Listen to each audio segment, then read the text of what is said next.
Ao longo dos anos foram criadas várias invenções que melhoraram a nossa vida, mas algumas dessas tecnologias antigas ficaram tão ultrapassadas que a gente nem usa mais, já que os smartphones acabaram substituindo a maioria delas. E essas invenções, que um dia foram a coisa mais moderna que a gente já tinha visto na vida, acabaram deixando de ser usadas no nosso dia a dia, se transformando em apenas mais uma lembrança nostálgica do nosso passado, sobrevivendo ainda em algum museu, na casa de pessoas mais saudosistas ou somente na nossa memória mesmo. Um bom exemplo disso são os Walkman, que quando foram lançados no Japão pela Sony em 1979, eram tão inovadores que pareciam ter saído de um filme de ficção científica. Era difícil imaginar como tinham conseguido criar um toca-fitas tão pequeno e portátil que você podia levar para qualquer lugar e ouvir as músicas que mais gostava onde queria. Podia ser na rua, nos parques, no ônibus, o céu era o limite, literalmente. Sem contar que com os fones de ouvido que vinham junto com o Walkman, você conseguia ouvir as músicas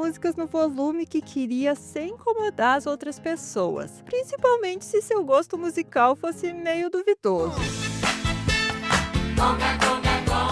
Para quem nasceu depois da era dos Walkman, é difícil imaginar como eles revolucionaram a forma de ouvir música. Mas o que tem que lembrar é que antes de o Walkman existir, ouvir música era meio que uma experiência estática, já que, como os aparelhos de som da época eram grandes, nada portáteis e geralmente ficavam na sala, você precisava ficar perto deles para poder escutar as músicas que gostava. Na verdade, as coisas que a gente podia chamar de mais portáteis eram os rádios dos carros ou aqueles rádios toca-fitas boombox que não eram nada práticos para ficar levando por aí. O Walkman chegou no Brasil só em 1982, prometendo ser a maior revolução no menor estéreo do mundo. E logo virou objeto de desejo e o sonho de consumo de toda criança e adolescente dos anos 80. Mas como tudo que era novidade tecnológico naquela época já chegou com um preço exorbitante, pelo menos para a maioria dos brasileiros, e acabou virando mais um símbolo de status. Claro que com o tempo o Walkman acabou se popularizando e reinou absoluto, vendendo mais de 400 milhões em todo o mundo, até a chegada do seu irmão mais novo, o Discman. Discman Sony, o mais puro som digital no menor CD player do Brasil. Os Discman ficaram populares no Brasil e no mundo na década de 90, provavelmente junto com a popularização do CD. Mas o que muita gente não sabe é que eles foram lançados pela Sony lá em 1984, poucos anos depois do lançamento do Walkman, e tinha basicamente a mesma função, só que com algumas diferenças, e eu diria que até mesmo vantagens. Em primeiro lugar, eles eram usados para tocar CDs, e não fitas cassete, como no caso dos Walkman. E uma das principais vantagens era a qualidade do som, que era muito superior nos CDs. Sim, não importa o que dizem por aí, a qualidade de som dos CDs é muito superior se comparada com qualquer outra mídia. Sem contar na facilidade para mudar de uma faixa para outra, pular ou repetir músicas, tudo isso só apertando um botão. E ainda não precisava virar o CD porque todas as faixas ficavam no mesmo lado do disco. Mas em compensação, como nem tudo na vida é perfeito, era difícil caminhar ou mesmo correr ouvindo música no Discman, porque movimentos bruscos podiam fazer pular faixas das músicas ou, muito pior, acabar riscando o CD. Uma coisa que talvez você não saiba é que os Discman não chegaram para substituir os Walkman. Na verdade, os dois coexistiram pacificamente ao mesmo tempo, só que atendendo a públicos com gostos diferentes. No caso, os que preferiam fitas cassete e os que preferiam os CDs. Isso até os anos 2000, quando os dois acabaram sendo deixados de lado e foram trocados sem dó nem piedade pelos MP3 players. Mas isso já é outra história. Esse é o novo X20, o 4 cabeças da Mitsubishi. Ele é o vídeo mais avançado e com mais recursos que existe no Brasil. É o único com procura rápida para frente e para trás em alta velocidade com a imagem perfeita e com procura super rápida para frente e para trás com a imagem perfeita com procura indexada que localiza até 19 pontos marcados na fita. Se você quiser, pode ser programado para gravar pra... Novo X20 da Mitsubishi. Tudo o que você queria num videocassete. E muito, muito mais. Da gravação na hora, minuto, segundo que você pedir, são mais de 23 funções. Se tem uma coisa que revolucionou a forma de assistir filmes em casa foram os videocassetes. Você já pensou que antes da chegada dos videocassetes, a única forma de assistir a filmes era indo no cinema ou usando projetores que precisavam de rolos enormes de fitas? E isso não era para qualquer um. Tudo isso começou a mudar nos anos 60, quando surgiu o primeiro conceito de videocassete. Só que foi só em 1971 que a Sony teve a ideia de colocar a fita magnética dentro de uma caixa de plástico. E em 1975 lançou o formato Betamax para uso doméstico, criando o primeiro aparelho de vídeo que faria sucesso comercial. Apesar da chegada do videocassete ter criado nas pessoas esse hábito de ver filmes em casa, o formato Betamax não sobreviveu muito tempo, já que em 1976 ele acabou perdendo espaço para o VHS, que além de ter uma capacidade maior de armazenamento, podendo ser gravado até 2 horas de conteúdo, o que era perfeito para a maioria dos filmes da época, a JVC, que foi a criadora do formato VHS, também permitia que outros fabricantes produzissem aparelhos e fitas usando a sua tecnologia, o que acabou tornando o formato VHS um padrão em todo o mundo, e popularizou ainda mais a venda de aparelhos de videocassete, o que levou também à criação e popularização das videolocadoras nos anos 80 e 90. No Brasil, como toda a tecnologia que era novidade antigamente, os videocassetes chegaram um pouco mais tarde, mais precisamente em 1982, quando a Sharp lançou o primeiro videocassete no formato VHS do país, que também acabou sendo considerado mais um artigo de luxo, já que tinha um valor bem proibitivo para a grande maioria dos brasileiros. Mas com o tempo e a estabilização econômica do país, os videocassetes acabaram ficando mais populares e reinaram soberanos até a chegada dos DVD players no final dos anos 90. O sistema VHS, por representar 70% do mercado mundial, proporciona maior disponibilidade de fitas virgens e gravadas. Os videoclubes, em sua totalidade, adotaram o sistema VHS. Bem antes da popularização dos computadores pessoais com suas impressoras que facilitaram e muito o trabalho das pessoas a partir dos anos 80 e 90, teve uma invenção com uma tecnologia tão avançada para a época que até influenciou de certa forma os computadores de hoje em dia. E essa invenção foi a máquina de escrever, que foi criada com a intenção de ajudar as pessoas a escreverem mais rápido no trabalho. E a primeira máquina de escrever prática e que teve sucesso comercial foi patenteada em 1868 e produzida pela fábrica de armas Remington a partir de 1874. E por incrível que pareça, ela já tinha a maioria das funcionalidades das máquinas de escrever que a gente conheceu nos anos 80 e 90. Inclusive, foi essa máquina de escrever lá do século XIX que introduziu o teclado QWERTY, que acabou se tornando um padrão mundial, tanto que a gente usa até hoje nos computadores e smartphones. Uma curiosidade que muita gente não sabe é que não foi por acaso que as letras do teclado foram ordenadas dessa maneira. Na verdade, ele foi projetado assim para não deixar as letras que são usadas com mais frequência juntas, para não travar o mecanismo da máquina de escrever na hora da digitação. Claro que hoje em dia não existe mais um mecanismo que possa travar na hora de digitar, mas o padrão continua o mesmo. As máquinas de escrever foram se popularizando com o passar do tempo e por anos ajudaram e muito a vida de quem trabalhava em escritórios, bancos ou outras profissões que precisavam otimizar a forma de escrever, como escritores,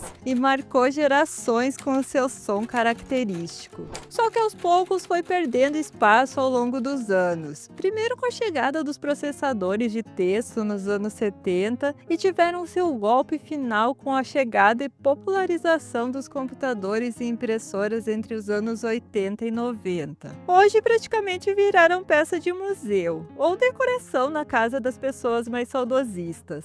Queria querida Neuza. Espero que esta encontre você. Aos beijos com Marcelo. Beijos com sabor de paixão. E cebola picada. Lá pelos anos 80 e 90, bem antes de existirem os pendrives, HDs externos, ou mesmo de a gente sonhar em um dia armazenar dados na nuvem, se você precisava salvar algum arquivo fora do computador, seja para ter uma cópia de segurança ou para levar de um computador para o outro, precisava usar os disquetes. Lembra que naquele tempo não existia internet para compartilhar arquivos, ou ela não era tão popular assim ao ponto de todo mundo ter em casa. Olhando para a capacidade de armazenamento dos disquetes, que é de 1.44 megabytes, você pode pensar que eles tinham um espaço bem limitado, principalmente se comparados com os HDs ou SSDs de hoje em dia, que já são medidos por terabytes de capacidade, ou mesmo a nuvem, que pode ter uma capacidade quase infinita de armazenamento, se você pagar, é claro. Mas uma coisa que tem que levar em conta é que naquela época ninguém tinha o costume de compartilhar arquivos maiores, como vídeos ou fotos, por exemplo. E se compartilhassem, eles geralmente vinham numa resolução bem baixa e num tamanho de arquivo reduzido, o que fazia com que os 1.44 megabytes de capacidade dos disquetes fossem perfeitos para nossa necessidade. E mesmo quando precisava fazer a instalação de algum programa ou sistema que o arquivo era maior que a capacidade do disquete, como o Windows 95, por exemplo, eram usados uma sequência de disquetes, um depois do outro, até que a instalação tivesse completa. E como toda tecnologia que foi útil algum dia, os disquetes também tiveram o seu fim, sendo substituídos primeiro pelo CD-ROM e depois por tecnologias mais modernas. Se você está sempre indo e vindo e quer saber de tudo, você precisa de um pager Motorola. O jeito mais fácil e econômico de receber suas mensagens com privacidade, em qualquer lugar. Pager Motorola. Isso diz tudo. Eles foram uma tecnologia antiga que a gente podia chamar de bisavô do WhatsApp. Os pagers ou bips, como eram conhecidos, foram muito populares na década de 80 até o início dos anos 90. Mas se você que morou no Brasil nessa mesma época nunca viu ninguém usar um pager, ou como eu só viu ser usado por médicos ou empresários, saiba que você não está sozinho. É que como todas as tecnologias antigas que eram novidades no Brasil nos anos 80, os pagers também entraram para a lista das coisas que só quem tinha condições financeiras e dinheiro sobrando conseguia comprar. Tipo os iPhones de hoje em dia. Ou não. Só que diferente dos iPhones, com o tempo os preços dos pagers acabaram ficando mais acessíveis, principalmente se comparados com o valor dos telefones celulares que eram vendidos na época e que custavam uma pequena fortuna. E da metade dos anos 90 em diante, os pagers acabaram ficando bem mais populares, principalmente entre os jovens que costumavam usar para trocar mensagens. Isso até a popularização dos telefones celulares, que além de poderem ser usados para ligações, também podiam ser usados para trocar mensagens por SMS, fazendo com que os pagers fossem direto para o limbo das tecnologias obsoletas, ou para o lixo mesmo. Eu sou seu novo orelhão, meu símbolo é verde.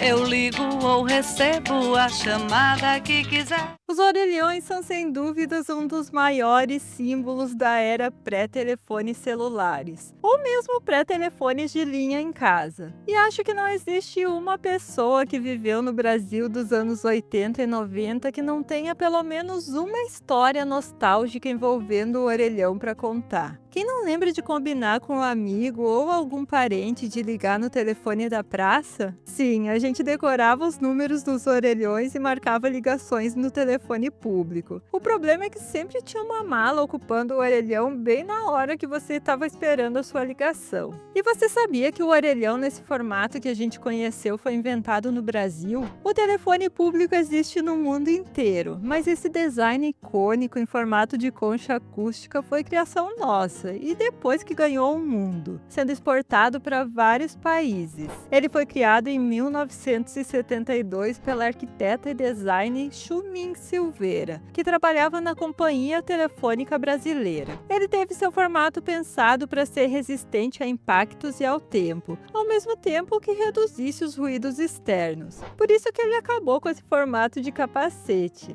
E foi a dificuldade de conseguir linhas telefônicas particulares, principalmente nos anos 80 até o início dos anos 90, seja pelos preços exorbitantes ou pela falta de linhas telefônicas mesmo, que fez com que o orelhão se popularizasse por todo o Brasil, se tornando um símbolo de serviço público e uma forma de comunicação acessível para todo mundo. Infelizmente, com a popularização dos telefones celulares e depois com a chegada dos smartphones, os telefones públicos acabaram perdendo a sua utilidade. E os orelhões, que um dia fizeram parte da paisagem urbana, foram sumindo pouco a pouco, deixando um vazio na nossa cidade, mas ocupando um lugar especial na nossa memória. Comunitário ou local, interurbano, coisa e tal, nós somos os seus novos orelhões. E é assim que a gente percebe que o que hoje parece que já não tem mais utilidade, um dia foi a maior revolução que a gente já tinha visto. Essas tecnologias antigas não apenas mudaram a forma como a gente vivia, foram elas que deram a base para o mundo conectado que a gente tem hoje em dia. Talvez daqui a 20 anos nossos smartphones e a internet de fibra ótica também se tornem peças de museu, mas assim como essas tecnologias, a memória e a nostalgia que elas deixaram nunca serão obsoletas.